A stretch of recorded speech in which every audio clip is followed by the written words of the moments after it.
everyone, welcome back to Sunny Live Channel. Thank you so much guys for tuning in. I'm here to update you of what's going to happen on Imbewu the seed from the 28th December to the 1st of January 2021 on Monday.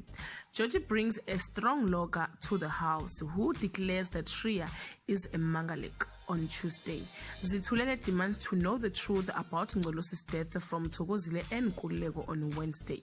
Kamadonsela is stunned by how rich they actually are now that Phakade has received the money from his Maluchu shares on Thursday.